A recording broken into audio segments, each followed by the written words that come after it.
Message from Starfleet Command, top priority.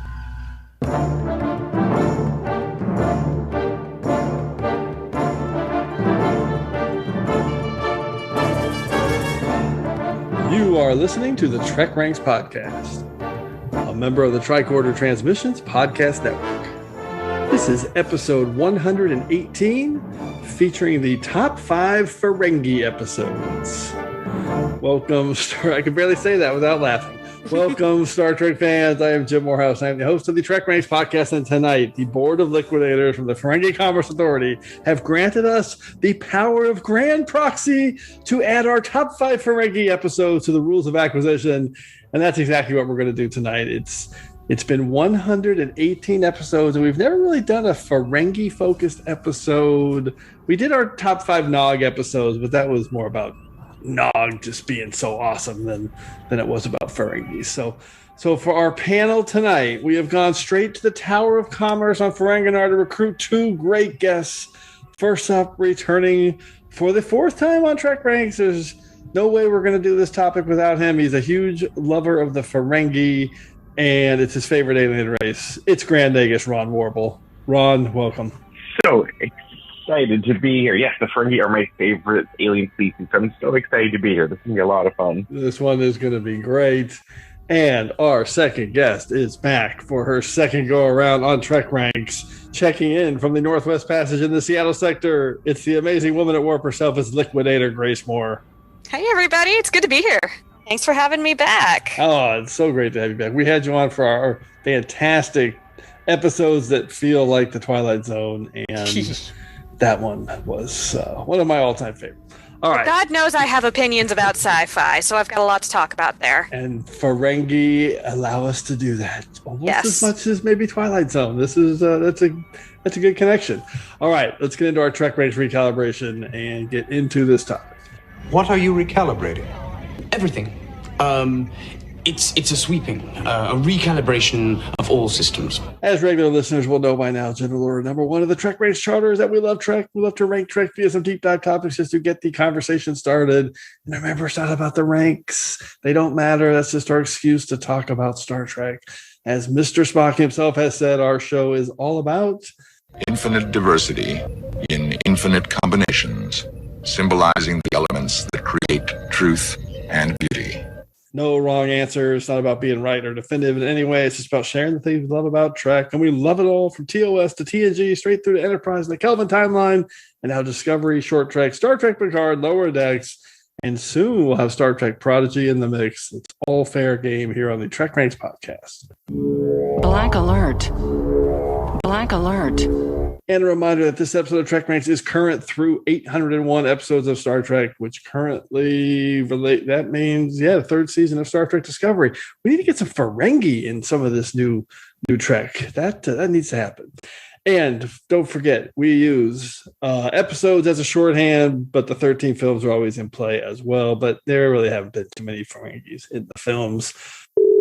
Have boosted power to the communications bandwidth. So, yeah, we appreciate that, Mr. Kim. You can find TrekRanks on Subspace at TrekRanks.com, and you can contact me directly on Twitter at TrekRanks or at Enterprise Extra, and you can also call and leave us a message with your own picks at 609-512-LLAP. That's 609-512-5527.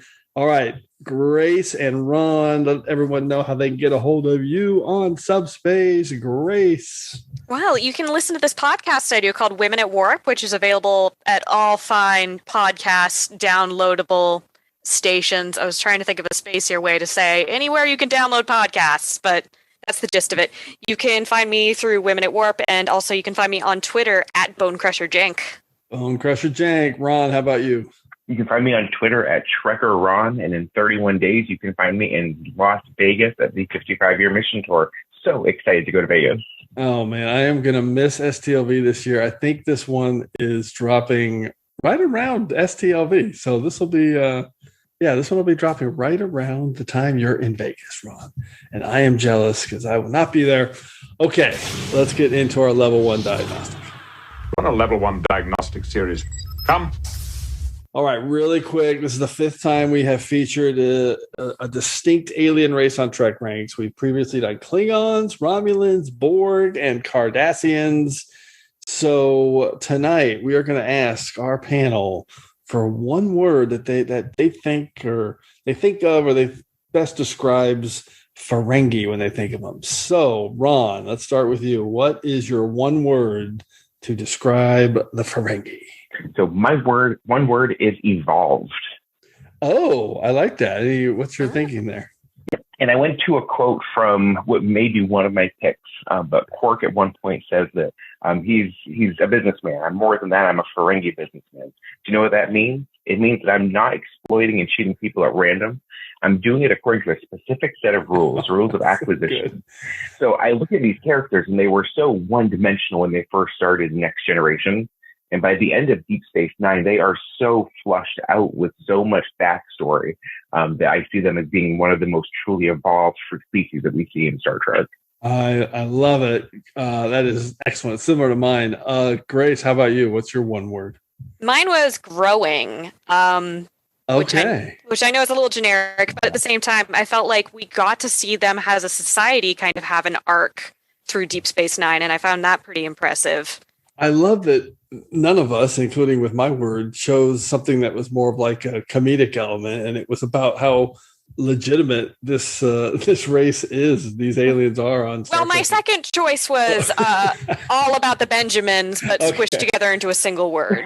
All right, so that's good. So my word is reflective, and what I want to do is my picks are going to be not about trivializing or dismissing the Ferengi as kind of comic fodder, because Trek's at its best when it's being reflective, and I think the Ferengi have always kind of they're as good as anybody in terms of being just really well executed for reflecting, being the stand-ins for 20th century humans during DS9's run. And I think they just did a really good job with that, and it really gelled obviously into the great DS9 writers room.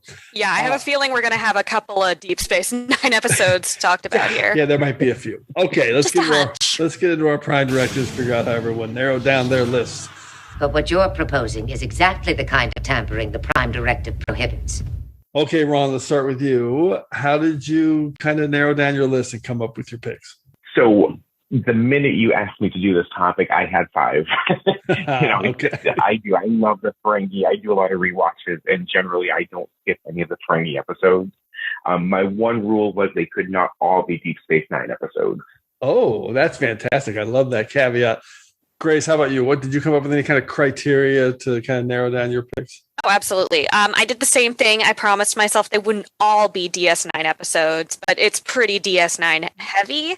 I really wanted to emphasize that sort of species arc we kind of see happen through DS9. And what I love about that is it ends on kind of a note of we don't know what's going to happen to them next, but we know there's big change in store. So I went through and went for episodes mostly that I felt like had kind of planted seeds of that. Okay. Oh, that's fantastic. So I will, spoiler alert, I'm pretty sure all of mine are Deep Space Nine when all push came to shove. What I ended up doing, because I felt like I was gravitating a lot to maybe episodes that are better defined as Quark episodes as opposed to Ferengi episodes, even though that's a real thin line. So I pulled a couple off my list that I really like that I decided are more Quark episode, and I wanted to make sure it was a little bit more reflective of Ferengis. And then I had this other weird thing that kind of started happening in my picks. 4 out of 5 and my toughest cut, so 5 out of 6, have a really distinct homage to some other film or movie or entertainment medium. And I thought that was kind of a cool thing. So that ended up being a thread in my picks. Okay. That could definitely be a further reflection of what you guys were saying about the Ferengi representing humanity sort of through a darker lens in the context of Star Trek. That's a great point. Yep, absolutely. And I didn't even think of that, but I'm sure when I think Ira Stephen Bear wrote the bulk of my episodes, I'm sure he was thinking of that when he was doing these homages. So, okay. Or he just loves doing pop culture references. Who can say? Well, he definitely loves that. All right, let's get into this. First, Cadet Catan, introduce us to the order of things. It'll be alphas like us that determine the future of this quadrant. That will be the new order of things.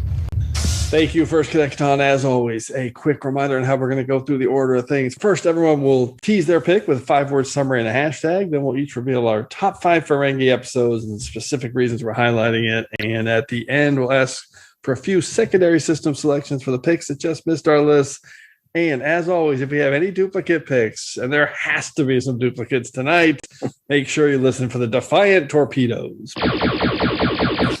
Okay, Ron, we're starting with you. What's your number 5 pick for your top 5 Ferengi episodes? All right. So my 5 words, my hashtags are all kind of cheats this time. My hashtags are all rules of acquisition. Oh, my gosh. How am I supposed to beat that? That's great. That's great. So we start with Iggy Pop makes great Vora. Hashtag rule of acquisition 125, which is you can't make a deal if you're dead. It's Deep Space Nine, Season 6, Episode 10, Magnificent Ferengi. Oh, fantastic. Fantastic. I love this episode. We get Ishka, we get the Ferengi staging, their own little coup against the Dominion. Who would have seen this coming? And just some great growth with this species, showing that they're not just businessmen, but they can be ruthless when they have to be in their own way. Yeah, and it's got that reflective kind of evolved thing where they, at first, they're like, we're gonna fight the Dominion and go in there, guns blazing, and then they just kind of realize, no, we got to do it the Ferengi way. Brother, I think we've been going about this the wrong way. We're not commandos. We're negotiators. We make deals. That's what we're good at. The Dominion has something we want, so we need to find something they want. And then we make a trade. That way everyone goes home happy. Happy and alive. Now, what do we have to trade? It's so smart the way it does that. I love this episode, and I love the way it has all these characters, and I remember only one of them is a new character. So it's got like Brunt and Gala, obviously Ram and Nog, and it's like Lek is like the only one that's new. They do a really good job of Ferengi world building, and this is the pinnacle of it. Grace, what's your take on the Magnificent Ferengi?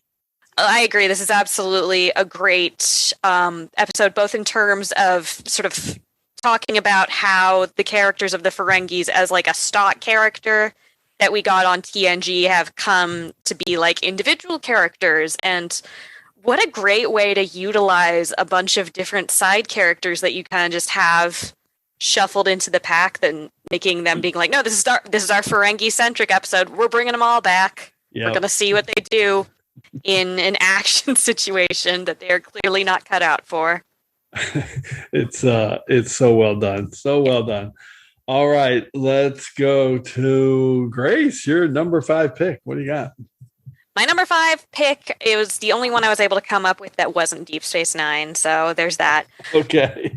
But I thought that this was something to work with here. So my 5-word summary of it is, you can just buy stereotypes. #Quimp life. So, you guys got it? No, what is it? Tell me. I'm dying. What's Quimp life? Oh, you'll find out. I went with Lower Decks episode Envoys. Oh my God, yes. Yes, Quint. Barely 2 scenes with a Ferengi in this episode, but I feel like those 2 scenes kind of hint to the possibility of something bigger. Yep. Because, like I was saying, with Deep Space Nine, we have this big sort of arc with the trajectory of social change and this evolving society of the, Ferengi. And I feel like it's saying that they've come a long way from being like the ultimate capitalist characters to now, oh, look, there's one that's just a working actor out here, which is, the one job where you're never guaranteed profit whatsoever. Yeah. This is a brilliant pick. I thought about this one and I ended up not kind of going back to it, but I think his name was the character Quint? Quimp. That's it. It's really well done, and it's another one of these where it just they set up your expectations. They're acting all Ferengi, circa the Last Outpost, And then of course they turn on its head with the last scene with Mariner. And he's like, "Oh yeah, we're going on vacation." It's just so sweet. It's so nice. I love it. It's pretty precious. I love it. I really love, and one of my favorite moments, one of my favorite laughs of the season was when Boimler at the end is like, he's doing the thing with his hands and everything, like I knew he was a Ferengi. It was so funny. Ron, what's your take on Envoys? This is great. It was definitely on my secondary system. I was so disappointed initially when we saw Quip because he fit the old stereotype from TNG. Yep. And initially you're like, we lost all that progress we made in Deep Space Nine, and then the ending of that episode. This is a great pick of the depiction, and really do hope we get more Ferengi in New Trek. I feel like that's what Lower Decks did so well the whole season. They kind of tweaked those expectations, and then really, really positive payoffs. Okay, my round 5 pick. Oh, my 5 words and hashtag is also a rule of acquisition. Big smiles and sharp knives, hashtag 285 rules. And it is rules of acquisition from Deep Space Nine season 2. And this is just a smart episode. It does so much it's really kind of, for me, it's really at the beginning. There's the Nagus and some other episodes before, but for me, this is the big one with Ferengi world building and kind of showing the way this society is, not only with their outreach to the Dominion and the Dosi and trying to do all that, but this incredible character that all of a sudden comes through with Pell, who is a Ferengi female posing as a male and advising Quark, who, of course, when he finds out, he ends up kind of not really caring, because what he cares most about is profit, and he protects her, and the Grand Nagus, of course, is freaking out, and he as a good Ferengi, he basically does a deal to make sure the Grand Nagus doesn't expose Pell either. And I love this episode. It's got some great, the Dosi have this great classic TOS feel. Brian Thompson's throwing around his acting chops, and the other, my favorite part of this episode is the beginning where the Nagus is sitting down with Sisko and Kira, and he's basically trying to work a deal and say, we want to, run our negotiations out of Deep Space Nine, and we'll give a stipend, we'll buy the Bajorans, we'll sell them something at cost, and Sisko's like, no, that sounds like a good, we'll make this work, but I think that should be a gift to the Bajorans. And the Nagus is just like, oh, you got a little Ferengi in you. That's really good. It's so good. So rules of acquisition. Ron, what's your take? And this is a great episode. And I really love Deep Space Nine. Obviously, is one of the first TV shows to do the big story arc, and to have one of the early episodes in season 2 barely even mention the Dominion, but have that be a part of a Ferengi episode that's kind of a comic episode, not knowing at that time that the Dominion's going to come back to be this giant foe towards the end of the season. It's great world building, not just for the Ferengi, but for Deep Space Nine in general. So love this episode. Seeing the first female Ferengi who's fully clothed the entire time is also kind of awesome. And anytime we can see Grand Nagus Zach with that laugh, you have to love the episode. I love it. Grace, how about you? I love this episode too. And I honestly, anytime someone asks, was there any one-off character that you thought should have come back and gotten to do more, Pell is always going to be at the top of my list. I really appreciate that we get to see her story end out with the kind of, and she went on to better things assumption. But at the same time, I want to see those better things. I want to see her come back and whoop Quark's butt in a business deal or something. And she totally would. And you're right. It's a great ending because she's just like, no, I'm leaving. I got things I want to do and accomplish. If you'll excuse me, I have to go take this quadrant by storm. Oh yeah. And then she literally takes money from him too. And he's like, oh, whatever. Yeah. It's great. Okay. Round And she 4. beat him at his own game. So he's got to respect that. Exactly. And he does in the end. That's all he ended up caring about, even though he's a, pure Ferengi. It's really good. Okay. Round 4, Ron, what's your number 4 pick? So my 5 words are, I am the Holy Pilgrim, Hashtag rule of acquisition 299, which is after you've exploited someone, it never hurts to thank them. That way it's easy to exploit them next time. And that's Voyager, Season 3, Episode 5, False Prophets. Oh, man. This is you went there. On Deep Space Nine. Yeah. You know, you've got Leslie Jordan as a Ferengi. You've got Neelix dressing up as a Ferengi. You've got the Barzans, the callback to Next Generation. I love this episode. Whenever I do a Voyager rewatch, it's at the top of the list. I love that you love this episode. It's Eridor and Kor, or is it? I'm trying to remember those two guys' names. I just love the when Neelix shows up as the Grand Proxy. The Grand Proxy to try and con them at their own game. False Prophets has been picked. Grace, this is a infamous episode. It's so weird that you don't actually get to see many Ferengi fish out of water episodes for how sort of set in their ways are. But I like that we get to see this kind of twist on it with them, of them being like, oh no, we're going to Ferengi our way through this. It really and then I love that they bring back the Barzan wormhole, and the fact this is like the sequel that you never thought you would ever see in Star Trek. But it's like, hey, remember those two Ferengi that got stuck in the Delta Quadrant in The Price that no one ever thinks about? Here's a whole story about them. False Prophets, fantastic. That is the quintessential Ron Warble pick, and I love it. Grace, how about you? What's your number 4 pick? Well, my number 4 pick can be described as Moogie gets shit done, man. Oh. And hashtag mint in box, because my episode is Ferengi love songs. Yes. Which is the one where it turns out that Moogie and Nagasek are an item, and that she is really the power behind the throne at this point. This is incredible. I mean, listen, on TrekRanks, in the same round, False Prophets and Ferengi love songs. Yeah. In 2 straight picks. I love this. Classic Moogie and mint in box is a fantastic hashtag. Sorry, keep going, Grace. Okay, so like I said, I really appreciate in terms of the arc of the evolution of Ferengi society. This is when we've reached a point where we've long established that Moogie has a great business sense and is kind of one of the sharpest knives in the drawer that Ferenginar has, but she's kind of kept in the back because she's a woman. And this is another one where we get to see, oh, not only is she taking care of herself, she is making progress in the greater world and putting herself in a position where she can actually affect change on a larger scale. And that's pretty wild. It's pretty great to see that she's come a long way. It really, I mean, listen, from a Moogie standpoint, this one is a game changer, and from a Zek standpoint too, where he's totally bought in. Ron, what's your take on Ferengi love songs?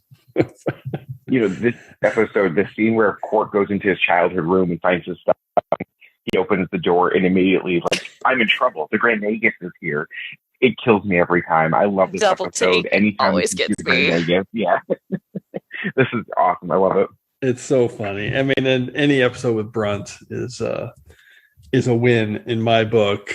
And speaking of Brunt, 5 words and a hashtag for my number 4 pick. Vacuum desiccated Quark for sale, hashtag Brunt, FCA. And it is body parts from Deep Space Nine, Season 4. This is the 2nd appearance of Brunt. I think he made his debut in Family Business. And this episode, I love this episode. This is one where Quark is diagnosed with like Doric syndrome, and he decides to sell his vacuum desiccated remains on the Ferengi's future exchange. That he finally beats the odds. So he's 1 in 5 million Ferengis get this disease, and he got it. So he can clear all his debt, sell his remains. Of course, then it turns out that he's not actually dying. And Brunt shows up to collect, and the only way out, and it's really clever because it's a good development for Quark, is that a contract is a contract is a contract, and he's got to break a contract with the Ferengi, and kind of accept himself in a different way if he does that, because Quark is all about following the rules of acquisition. I understand your anger. You're absolutely right about me. But there must be some accommodation we can make. Something other than me killing myself. Of course there is. You can break the contract. Me? Break a Ferengi contract? Never. Never. I wonder if there's enough Ferengi left in you to stick to that. Part of me hopes you will break it, because then everything you and your family own on Ferengi will be confiscated and sold to the lowest bidder. Your mother will be forced to live on the streets begging for scraps of food. And of course, no Ferengi will do business with you or even talk to you. You'll be cut off from all contact with your own people. I like Ferengi. I feel comfortable around them. Well, we don't feel comfortable around you. It's kind of pretty fun moral dilemma for Quark, who for me is one of the most consistently written characters in Trek. I love the way he's always got an edge, even in comedy scenes, and he's always very truthful to a running arc. And the end of this is just amazing when he's gone through his potential of killing himself with having Garrick assassinate him, and he ends up saying, nope, I'm going to break this contract. And Brunt's speech when he says, no Ferengi can do any business with this man. Confiscation of assets will begin immediately. It's just really, really good. And he puts that sticker on the wall and says, this is no longer a Ferengi establishment. And that's a story arc now. It's really, really cool. It's some awesome world building for Quark and the Ferengi. Grace, what's your take on body parts? I really love that it gives us something that we long-term kind of have to see Quark bounce back from in terms of overarching plot. And also, there's just some great comedy moments in this episode. I love when he has the dream and Max Gudensik is playing Gint, like some old Nagus. And I remember not even realizing it was Max Gudensik until in the scene, Quark is like, oh, I can, this Grand Nagus is telling me I could break the thing. And then Brunt shows up and he's like, that's not a Grand Nagus, that's your brother. And I'm like, oh shit, it is him. I didn't even realize it was him. Ron, what's your take on body parts? You start the episode off with, there is nothing more Ferengi than selling off your vacuum desiccator remains after you die. Let's turn it into a souvenir. Let's find a way to make profit to the very end. I love that.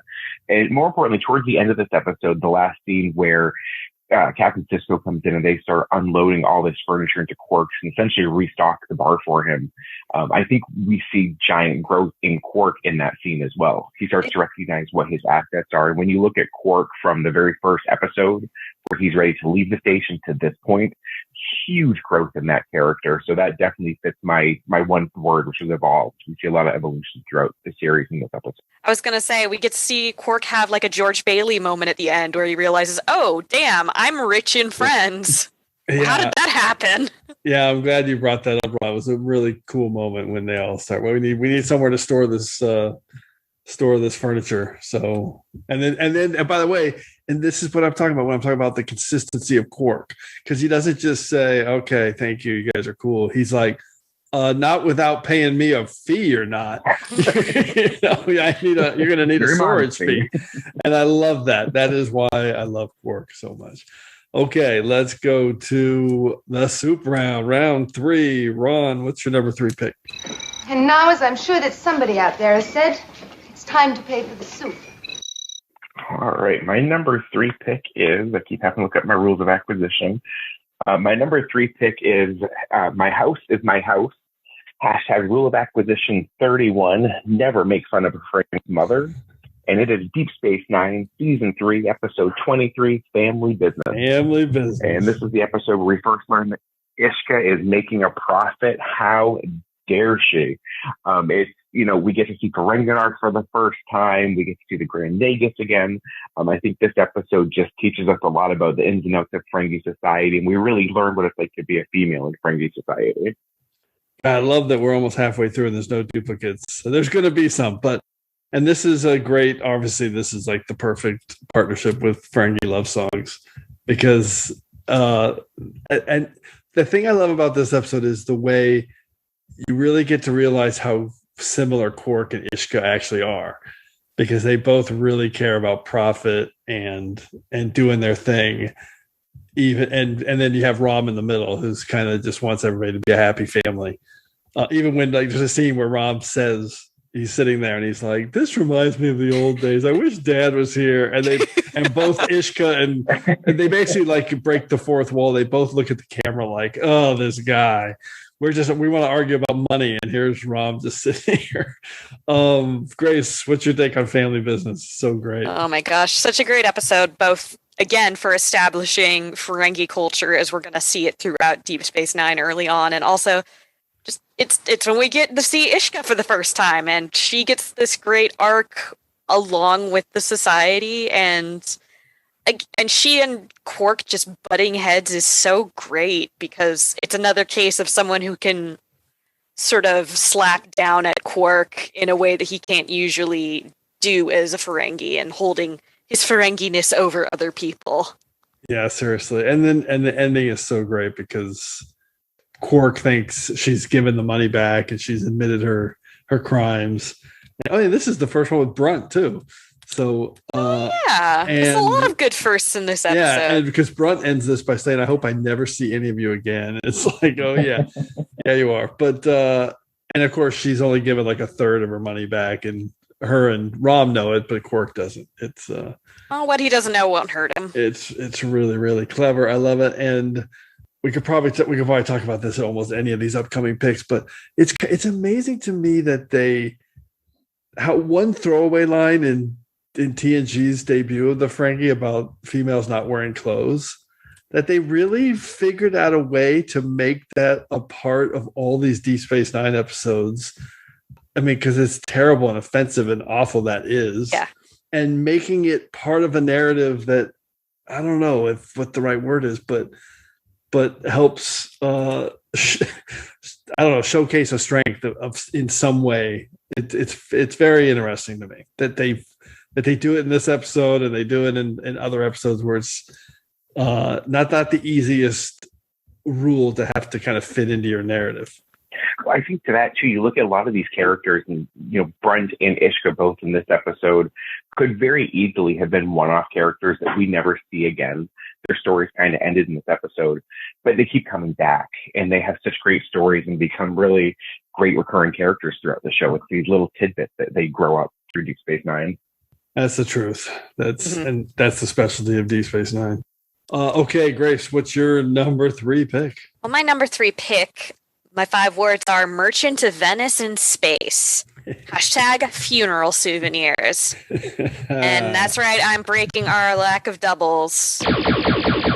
Consider that shield broken. I like Merchants of Venice in Space. Very, very clever. Well, I found this episode really interesting because sort of the major complaint that I've seen about the Ferengi is people being like, well, these are caricatures of negative stereotypes of a bunch of different cultures, but notably of stereotypes of Jewish culture in terms of saying that, like, oh, they have all the money, they're super greedy and conniving, which is still a weirdly really prevalent bias and stereotype. And I thought it was interesting that they took that and either ironically reused a famous plot about anti-Semitism, or that buys into an anti-Semitic stereotype, or they're referencing that as sort of an acknowledgement of that. And either way, it's really interesting to see play out.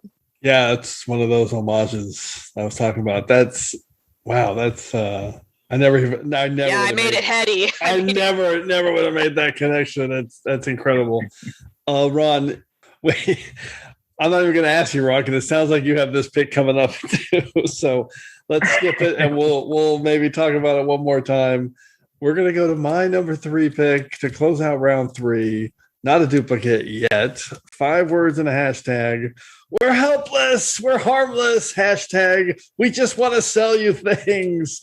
And it is Little Green Men from Deep Space Nine, season 4. One of the funniest episodes in Star Trek history, from Cousin Gala and Quark's Treasure, and the homage here, obviously, to these classic 50 sci-fi films and Area 51 aliens. I love this story. I love what it says about the Ferengi and their single-mindedness and what that means when it comes up against just the rampant, destructive way in which our great country was formed, and how that's reflected in 1950s America with army and bombs and destruction and devastation in its wake. It's because right away the Ferengi realized we want nothing to do with this. Let's get out of here by taking advantage of the nuclear bomb you're about to drop. Really, really amazing episode. Another Ira Stephen Bear script. What are they doing? Maybe their universal translators are broken too. No, they don't have universal translators. I recognize those uniforms from my guidebook. They're from the 20th century. The 20th century? You mean we traveled back through time? More than 400 years. Those are military uniforms from one of the old nation states. Australia or something. So if they don't have universal translators, then why are they banging their heads? They're just mimicking us. I'd always heard primitive humans lacked intelligence, but I had no idea they were this stupid. They weren't just stupid. They were violent, petty, bigoted, and selfish. And we're stuck here with them. Maybe for the rest of our lives. The three of us and millions of primitive humans. I like those odds. One of my favorites. Grace, what's your take on Little Green Men? Oh my gosh, it's such a classic. Both in terms of DS9 and Star Trek, to kind of doing a commentary on the past ideas of science fiction, but also just as a parody of sort of the old school science fiction and that level of post-World War II sort of paranoia that came to be seen as just kind of normal, but was actually super ridiculous. That is the truth. Ron, how about you? So you mentioned single-mindedness too. I like how the initial reaction when they're stuck on Earth in the past, it's not get us out of here. It's how can we make profit off of this? Exactly. How can we? They know what they're about. How can we make as much money as we can? And that's just Ferengi to a T. I love this episode. It was on my secondary systems for sure. Exactly. Quark is all about let's just sell them nicotine and take advantage of them, and then they quickly realize how dangerous it is to mess with Americans. Okay, here we go. You should edit in an eagle screeching right there. I'll probably just for the full effect. I like it. I will probably edit in Charles Napier, the great Charles Napier, chomping on his cigar as a military man. That's one of my favorite things about this episode. Is that the actor Charles Napier, who played General Denning in this episode, played the peace-loving hippie Adam in The Way to Eden, one of the all-time best crossover casting. Oh, wow. I never even realized that. That's amazing. Yeah. Adam from Way to Eden is the crazy general in this one. It's insane to think of the dichotomy between those two characters. Okay, we're going to round 2. Ron, I'm getting my phasers ready. There's got to be some more duplicates coming up. I love it. Yes, sir. Here we go. Get those ready. My 5 words is confiscation of assets begins immediately. Oh, it's perfect. I already said that. Sorry, do your hashtag again. Hashtag rule of acquisition 17. A contract is a contract is a contract, but only between Ferengi. I'm so glad you added that part because I didn't say that earlier. That's the great addendum to that rule, is that only between Ferengi. Okay, your thoughts on body parts now. Last thing I'll say about this episode, one of the scenes that I absolutely love that epitomizes Ferengi culture again is Quark has this horrible diagnosis and Ron says, why don't we have Dr. Bashir give you a second opinion? Bashir, how good can he be? He doesn't even charge. And that if nothing speaks to culture, it's definitely the fact that your doctor's not charging, how good is he? It's such a great line. Such a great line. I laugh every time. And it's, oh my gosh. Again, it's how smart this character Quark is and how consistent he's written, that everything's an angle for Quark related to his Ferenginess, whether he's mourning a loss of somebody or he's talking about a doctor or he's making a joke. I love it. Grace, any final thoughts on body parts? A TrekRanks triplicate. What are the odds that the Ferengi, if this is a thing where, you buy off, parts of the desiccated remains of, a loved one or a celebrity or an influential person, do you think they have like special China hutches for them? Like where people keep their NASCAR plates and stuff? So good. And if so, what's it look like? It's a great question. Is there like a Ferengi edition of Hoarders where there's like a dude whose house is just full of them? It raises a lot of questions for me. I'm trying to remember what's the episode where Quark is selling the desiccated remains of somebody, and it turns out the person's alive, and Odo's trying to hold them. There might be some clues in that episode. I can't remember what episode that is right now. I can't recall it off the top of my head. All right, we're going to Grace, your round 2 pick. What do you got? Well, my round 2 pick can be summed up as Moogie has shit to do. Hashtag enter Moogie. Because I went with family business also. Because it's a classic. It's the first Moogie episode. And we just is such a great dynamic of the family and getting to see how they function. And again, that scene of them all at the dinner table fighting and Rom just being like, this really takes us back. It makes you wonder, oh my God, what must have growing up in this house have been like? Oh God. It's which explains a lot about Quark and Rom. It explains so much. It really does. It's so consistent. And in that scene too, or not just in that scene, but the whole episode, the thread talking about Keldar, Quark's father, and Mookie's husband, where she's denigrating him a little bit in terms of his lobes for business. But in the end, she's saying, listen, he was a great man. I loved him. He was a great father. He was good to you guys. And Rom's able to acknowledge he wasn't great at business. And Quark's just got this, wasn't able to plow through that. But it's really, it's just super smart the way that they don't just, that's not just a throwaway thing. I feel like we know Keldar from this episode. Well, I also really appreciate that it gives both Rom and Quark this chance to have kind of a really sort of, what am I trying to say here? There's a moment in everyone's life when they become an adult where they have to kind of realize, oh, my parents didn't have it all figured out, or the adults that I looked up to all of my life in my childhood were only human. And it's really cool that we get to see them both as adults kind of deal with that in their own way. And it's great that we get to see that kind of character growth work so quick off the bat on the show. Yes. Yeah. Really. That's the strength of Deep Space Nine. That's why it's so many people's favorite, including myself. Okay. I'm going to close out round 2 with a little bit of an outlier pick. Ooh. 5 words in a hashtag. MASH homage helps define Ferengi. Hashtag the river will provide.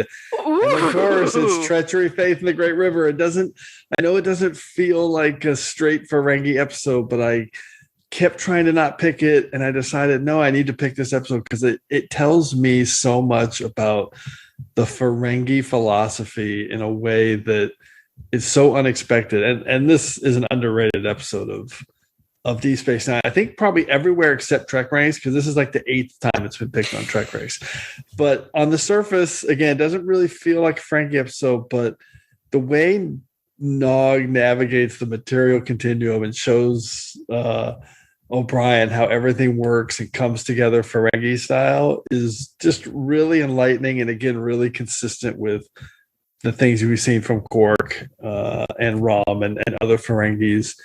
And obviously Nog is the best, but just the from Martov's blood wine to the captain's desk to try an induction modulator. We don't need an induction. We don't need a phaser emitter. I'm just trying to get a graviton stabilizer.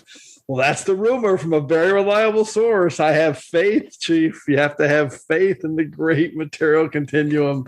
It's just really, really good. And then when he kind of summarized it all by saying the force that binds the universe together that we learn about before we have our first set of ears, millions upon millions of worlds, too much of one thing, not enough of another.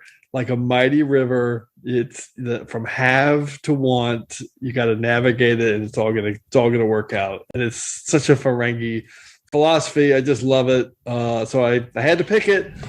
And you see, there are millions upon millions of worlds in the universe, each one filled with too much of one thing and not enough of another. And the great continuum flows through them all like a mighty river, from have to want and back again. And if we navigate the continuum with skill and grace, our ship will be filled with everything our hearts desire. Right now, I'd settle for a stabilizer and the captain's desk. The river will provide. Huh? It doesn't sink us first. Grace, what's your take on treachery, faith, and the Great River? I really do like this as establishing that the Ferengi do have, aside from just the rules of acquisition, they have a set of spiritual beliefs, and it's really cool to see those kind of get expressed both in this episode and especially through Nog, because Nog, we've already kind of established, is someone who's going against the grain in Ferengi culture. His whole family kind of is, but to have him be like, no, this is a faith thing for us. This is a thing you're just going to have to trust in and that I believe in is pretty cool. Agreed. And that is a very interesting kind of new angle to this, but it makes sense that something like this would be underneath all of their rigid rules. Ron, what's your take on it? I love it. I think, we see a lot of successful Ferengi, but a capitalistic society like that, there are Ferengi who aren't doing so well. And it's easy to picture them just kind of their motto being, the great river will provide. The great river will provide whenever things go badly. So I love that. One of the little side things in this episode I also love is the officer that wants to get a picture from sitting behind Sisko's desk. Oh, yeah. There's Trekkies in the future as well. I mean, who wouldn't want that? Al Lorenzo. That's correct. No, I love this episode. It's funny. This is an episode you wouldn't necessarily think is being a Ferengi episode, but it really does. It shows a lot of their culture, a lot of the background. And it's, like you said, definitely underrated. Mm-hmm. It really does that all through Nog, who's just and we get to see this concept they're talking about play out. Right. It does. Yeah, exactly. Because what everything Nog says is exactly what happens. Yeah. And my 5 words and hashtag. I tried to find this. I couldn't find what the episode's called, but there's a MASH episode where Radar does the same thing. Yes. For want of a boot. Oh, is that what it's called? I was trying to want to say that's what it's called. Okay. It's a classic MASH episode, and clearly this is an homage to that episode. And it's really, really well done. So needless to say. And it's got Brunt in it. It's just he's way on, but anyway. It's a flavor of Brunt. It's a flavor of Brunt. I like it. Okay, Ron, what is your number 1 Ferengi episode? Can't wait. So this is my favorite Ferengi episode, hands down. My 5 words are workers of the world unite. And my hashtag is rule of acquisition 211. Employees are the rungs on the ladder of success. Don't hesitate to step on them. Looking at Deep Space Nine, Season 4, Episode 16, Bar Association. Yes. And again, this episode, it's Ferengi to the core. We see Rom making so much progress. We see Quark being as serious as they come. Brunt, and I can't ever just Brunt. It's always Brunt FCA. It's just such a good episode all it's around. It's like A Tribe Called Quest. You have to say the whole thing. It's seriously, it's Brunt FCA. No, I just said this episode is so well rounded. There's not a single scene in this episode that I don't think is brilliant. This is probably one of my top 5 Star Trek episodes of all time, and I love the Ferengi. I love Bar Association. Yeah, it's spectacular. The Guild of Restaurant and Casino Employees. What's that supposed to be? What does it sound like? It sounds like a union. Exactly. So you better take our demands seriously. Increased pay, shorter hours, paid sick leave. This is no joke. Yes, it is. And the fact that you don't know that it is what makes it so funny. Get back to work before I fire the lot of you. You can't fire us. Why not? Because as of right now, we're all on strike. Grace, what's your take on this one? I actually watch this episode every Labor Day. Oh, that's awesome. As a little celebration. And also, I love a lot about this episode. It's an incredibly well done episode. It stands behind some sort of personal values that I hold really dearly of support your unions. They're important and there for a reason. Yep. And also, we get to see Rom have growth. A lot of growth happens, but for a long time after seeing Rom be kind of the punching bag character, it feels so good to see him not only standing up for himself, but standing up for other people for this thing he believes in and getting to stand up against his brother. That's just such a badass thing to do. And you feel so proud for him for one thing. And also you get to see an example of how bigger social change is made through little victories. It might not be the biggest thing to unionize a single bar, but to say this is that they unionized a Ferengi business is probably a small step to something bigger, possibly. Yes, well That's said. Just cool to see play out. And listen, this episode, what it says and what they accomplish with it from a message standpoint is so again. Also, you get to find that O'Brien will punch a Klingon if he sees them cross a picket line. Oh, that's right. That's so great. So it says so much about Star Trek and this great writers' room and what they believe in. And we're recording this right after that. Some idiot on Twitter, I'm going to be real clear. I usually don't like to date our shows, but somebody was like tweeting that Deep Space Nine was like the right-wing equivalent of, or the conservative equivalent of Star Trek. Are you shitting me? Oh my god! Yeah, I don't know if you didn't. It was like Were you watching the same show, man? Oh my god, it's just insane. What show were you everyone's watching? Like, did you see Bar Association? Have you seen the Ferengi? Anyway, it's awesome. Okay, Grace, I'm dying to hear what your number one pick is. Okay, well, you can sum it up pretty simply as get shit done for Moogie. Ooh. Hashtag kill for Moogie, die for Moogie. This episode is the Magnificent Ferengi. Yes.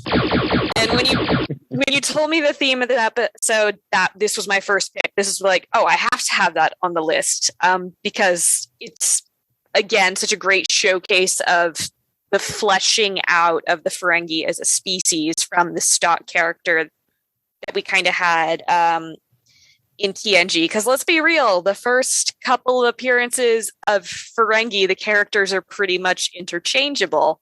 And now we have these different distinct Ferengi characters. And that's a really cool sort of acknowledgement of how far they've come in fleshing out this culture of aliens. And also, it's just a really freaking fun episode. I love a good ragtag adventure group story. So this hits a lot of high notes for me. And also, you get to see all these different performances of people just selling their characters very well. I really appreciate it. And again, the point when they realize, wait, we're trying to do this as warriors. We should be doing this as Ferengis. It's great. It's kind of a moral lesson, isn't it? If you're going to do something, you got to do it your way. It's so smart. Including reanimating the corpse of a skeevy guy who let his underlings die horribly and leaving him to eternally wander into the same bulkhead. Well, that's a great jump off to my 5 words and a hashtag for my number one pick. Kevon really hates the Ferengi. Hashtag brunt FCA. A hashtag I had to use twice because you can't say brunt without FCA. The hashtag's so nice you said it twice. It's so nice. I said it twice. The Magnificent Ferengi, Deep Space Nine, Season 6. So, my homage picks. One of my favorite movies is the Magnificent Seven. It's a classic. And it's just a classic. And this is Ira Stephen Bear, just who loves Steve McQueen, and he loves these old types of movies from the 60s. And This episode, when it first aired, I was like over the moon. They did the finger count, yes, like so many references. I love it. The James Coburn knife throw that Lek has. It's just so many smart things. And you get Ishka, you get Iggy Pop as Yelgren. You've got Kevon coming back. Empok Nor comes back. This is just, man, this is an all-time great episode of Star Trek. You have Ishka with a gun to her head still trying to make a sale. Still making Can you imagine what a powerful Mary Kay representative she would have been? Oh, God. She is the best. This is just perfect. So now I'm also thinking about how big MLMs must be on Ferenginar. That's worrying. Oh God, they would be very popular. Yes. Ron, any final thoughts on the Magnificent Ferengi? I think it was your round. That was your first pick, and it's our last pick. It was my first pick. It's a great episode. It's fun. It shows the Ferengi the way they're supposed to be.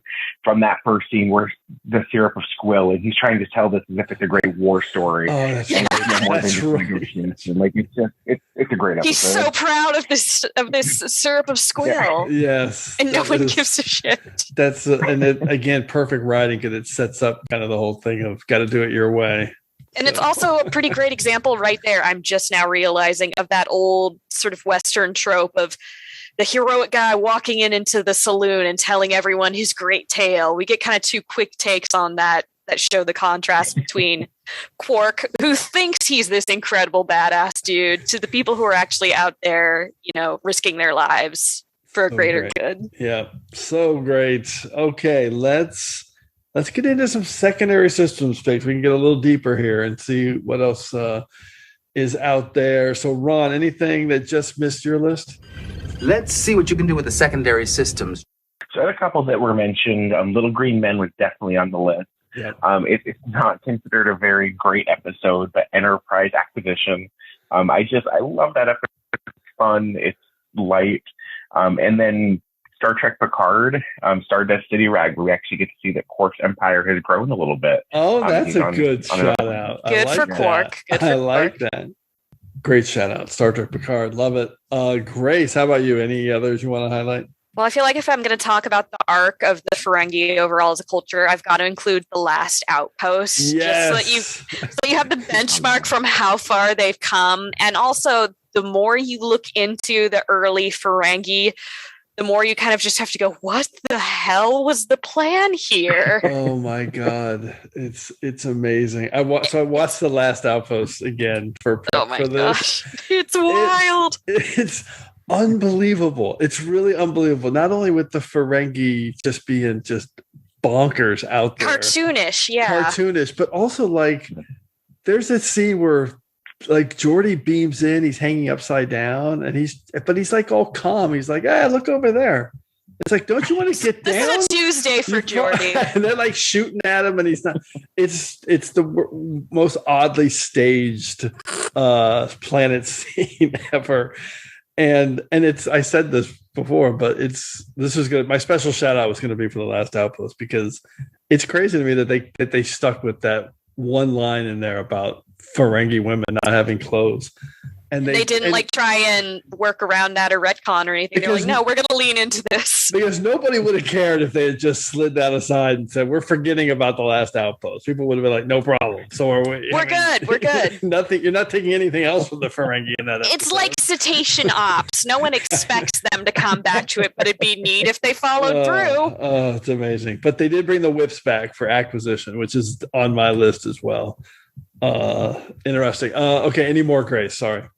This is going to be also kind of an outlier one, but I kind of wanted to say it's only a paper moon because I know it's specifically Nog-centric and it's definitely a heavier episode in consideration. But I think when you look at Ferengi culture and you look at this idea of kind of hyper-capitalism, you look at a society that isn't prepared to deal with emotional trauma or know how to take care of someone in this situation, so that when Nog actually is in a situation, he is like pushing him beyond his ability to handle it. He has no coping mechanism. He's got no like background. And unfortunately, these people who care about him don't really have any idea of what to do in this situation. And that's kind of my finger wag of this is the danger of a capitalist society. Yeah.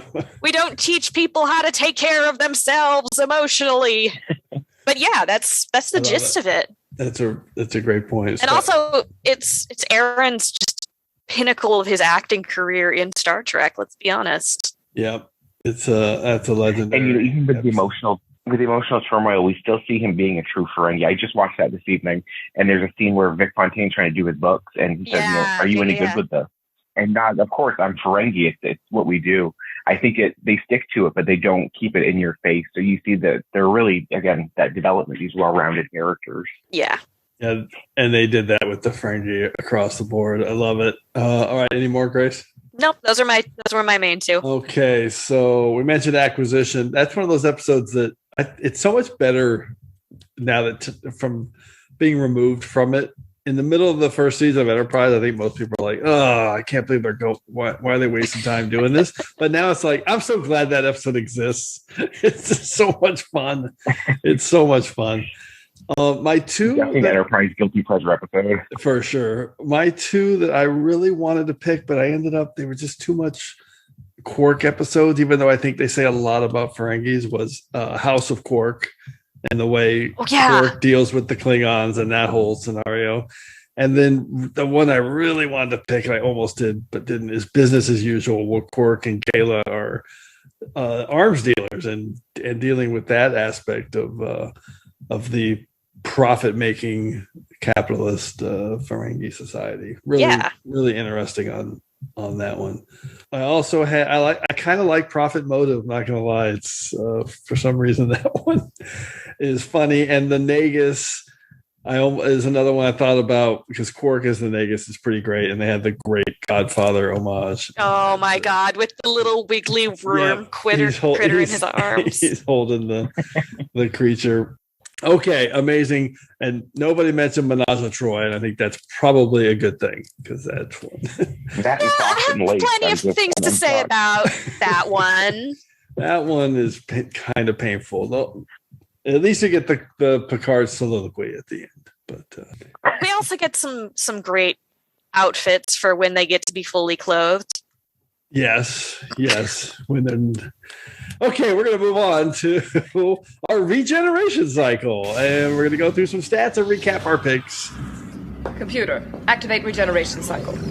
Alcoves beta and gamma. Okay, Ron, recap your top 5 picks.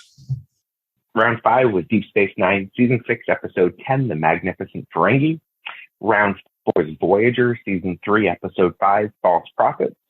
Round 3 was Deep Space Nine, Season 3, Episode 23, Family Business. Round 2 was Deep Space Nine, Season 4, Episode 25, Body Parts. And number 1 was Deep Space Nine, Season 4, Episode 16, Bar Association. Such a good list. So you had your one outlier was Voyager. I love that. Grace, how about you? Okay, my number 5 was the Lower Decks episode Envoys. My number 4 was DS9's Ferengi Love Songs. My number 3 was, again, DS9's Body Parts. My number 2 was another DS9 episode, Family Business. And my number 1 was yet another DS9, The Magnificent Ferengi. Spectacular. So your one outlier, a brilliant pick with Envoys, the Lower Decks debut, and Quimp. We love Quimp. Okay, my round 5 pick, Rules of Acquisition from Deep Space Nine. All of mine are Deep Space Nine. Round 4, Body Parts. Round 3 was Little Green Men. Round 2 was Treachery, Faith, and the Great River. That was my outlier, I guess. And my number 1 pick, The Magnificent Ferengi. So we ended up with 2 triplicates. That's very rare, but not surprising because Body Parts and Magnificent Ferengi are kind of hard to not include. No. And 1 duplicate with Family Business. So in terms of characters, like outside of Quark, Rom, and Nog, we had Pell one time. So we're going to give her another shout out. But the big one was Hell yeah. Hell yeah. Moogie had 8 episodes in which Moogie was featured, and Brunt was featured in 10 of our picks. So that makes a lot of sense. Oh, and Gala was in 4 because he was in. No, he was only mentioned in Little Green Men. Gala has his own planet. He's fine. He doesn't need our attention. It's a moon, Grace. God, don't you even Star Trek? Okay, so we are looking at our episode count. Nobody picked Acquisition or any TNG episodes, so they were scoreless. But Lower Decks got 1, Voyager got 1, and Deep Space Nine had all the rest. So I guess that's 13. I wasn't even counting. Awesome. That was way too much fun. I knew it would be awesome. Let's go. We are being hit by a temporal distortion. So before we get apart, it's time to hear from you. The temporal distortions are fracturing space-time throughout the ship. Cause? Unknown. Oh, we know the cause, Mr. Toolbox, all that amazing feedback that we continue to receive from our listeners here on TrekRanks. And this week's temporal distortion has sent us back to episode 110. And our top 5 computer crises. That's our 11001001 episode 110 episode computer crises. God, we're so clever. Here are a couple of modest. That's because we're not clever. Here's a couple of great picks we got in. Chris at Shelf Nerds. Novel malfunction for underappreciated translator. Hashtag don't wait for the translation. And Obel for Caron. I love that pick for a computer crisis, one of my favorites. And 2 picks from our buddy Rick Everson at TrekFanRick. Computer causes crisis for Spock. Hashtag how does he feel? I love that from Star Trek 4. That's a really good pick. And there's no crisis here, dear. Hashtag over affectionate circuits. And it's tomorrow is yesterday, and the affectionate computer that's giving Kirk a headache. Tomorrow is yesterday. There's no crisis here, dear. That's my impersonation. Okay, and then one great list from the master himself, our buddy Ross Webster at Star Trek 1701. Misplaced micro machines munch mainframe. Hashtag egg on Wesley's face. It's evolution. Number 4, Keeper croaking creates computer chaos. Oh, this is an animated series. Hashtag unsure leave master computer runs amok. It's Once Upon a Planet. Oh, that's a good one. Keeper croaking creates computer chaos. Once Upon a Planet. I actually know that reference. That's fantastic. His number 3, Game of Scott and Mouse. Hashtag hello computer. And of course, Star Trek 4, The Voyage Home. Number 2, Enter the Matrix of Doom. Hashtag Endgame. It's Jason Janeway can't get past level 6 of Matrix of Doom. Oh my God. This is from Voyager 1159.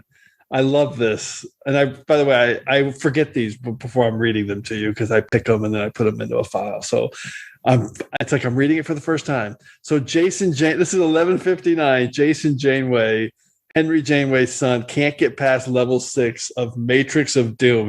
That must be a line from that movie, from that episode. I can't even remember. That is a brilliant pick. And number 1 from Project Daedalus in DS in Discovery, Control confounds cognition, condemning crew member. Hashtag ... The death of Arium. Fantastic. Amazing list. More than enough to clear us from this week's temporal causality loop. No, it's not. It's temporal distortion. I'm all over the place. All right.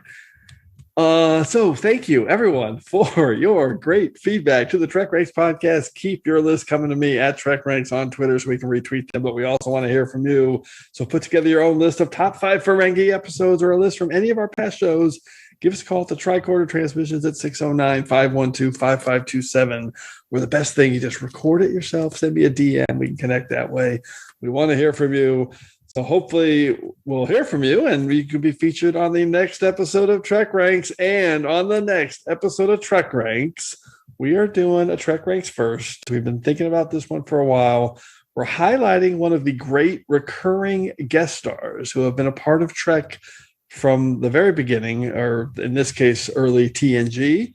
And we're starting with the veteran of all veterans. It's the record holder for the most individual character appearances in Star Trek history. We are celebrating Vaughn Armstrong, best known as Admiral Forrest on Enterprise, but he's also the most reoccurring actor. He's like 28 different appearances as 12 different characters. And by the way, that's if you don't count Wei-Yun 7 times. Then Jeffrey Combs would be ahead of him. But we're only going to count Wei-Yun as 1. So anyways, it's going to be the top 5 Vaughn Armstrong moments, and I'm excited about this one. So this is a tough one. Ron and Grace, I'm going to ask you guys, if you had to choose one Vaughn Armstrong moment, this is basically scenes with Vaughn Armstrong on TrekRanks. What would you pick? Ron, anything jumping out at you? I love Eye of the Needle. I forget the Romulan's name, but he plays the Romulan that Voyager's communicating with in the Alpha Quadrant 20 years prior. And I love that episode. Fantastic Vaughn Armstrong deep cut pick. Spectacular. Grace, how about you? I was just going to be a sap and go for an Enterprise reference, but now I wish I'd thought of that last one. I didn't even think of that episode. That's going to be I got to start doing my research. That's a great one. I don't know, too, with like a Rat Pack appearance at STLV count, because that's probably his best performance, in my opinion. Those are great. Those are great, too. So, yeah. Come on, Grace. What do you got? Pick an Enterprise one. I love it.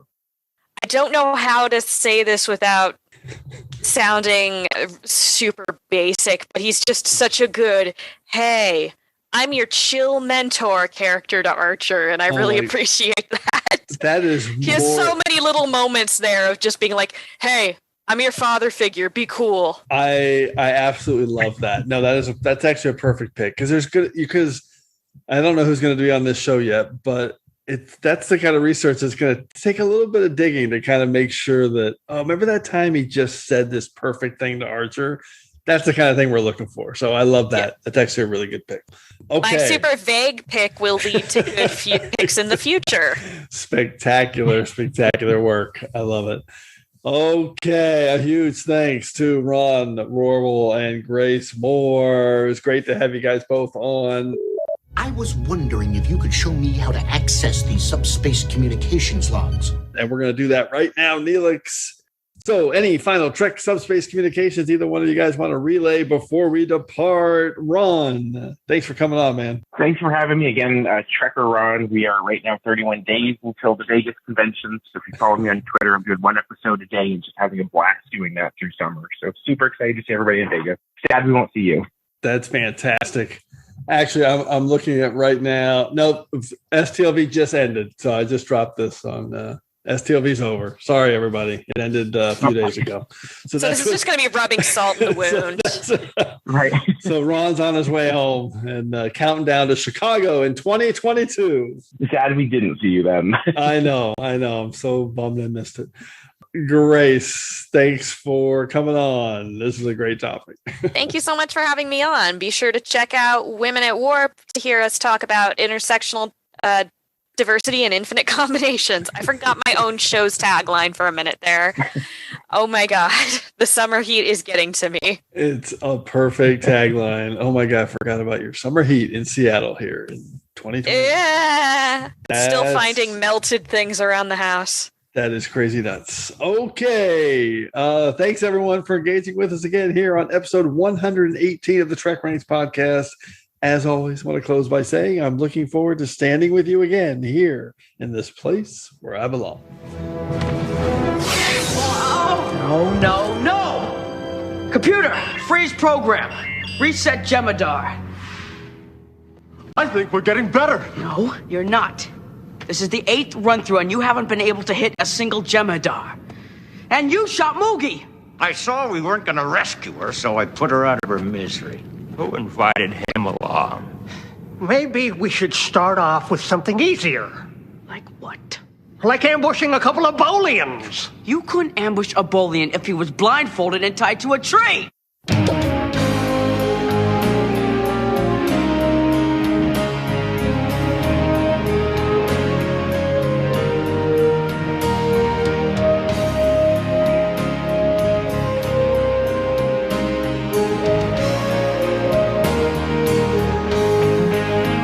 Just want to remind everyone again that the entire TrekRanks catalog is available for you to download and listen to at TrekRanks.com and on your podcast player of choice. Our episodes never get carbon dated, so check out the topics you've missed and maybe just want to listen to again over at TrekRanks.com. And a reminder to check out our friends 5-Year Mission at 5yearmission.net. They're writing a song for every episode of Star Trek, and you won't believe how great their music is. They also have a podcast at the Trek Geeks Network, so seek them out. You won't regret it.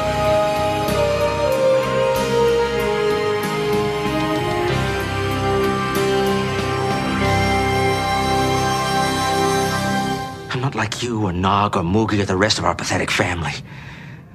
I'm a Ferengi businessman. And I made a contract. And a contract is a contract. Don't quote rules of acquisition to me. This is your life we're talking about. That's right. My life. What's the most important thing in my life? Business. That's who I am.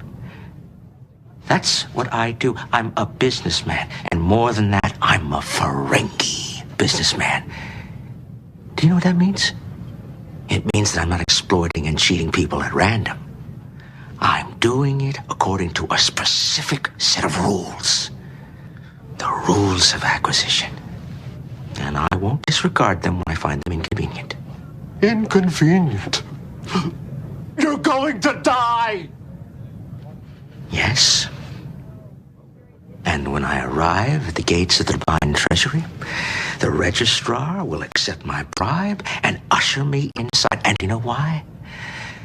Because I died exactly the way I lived. As a Ferengi.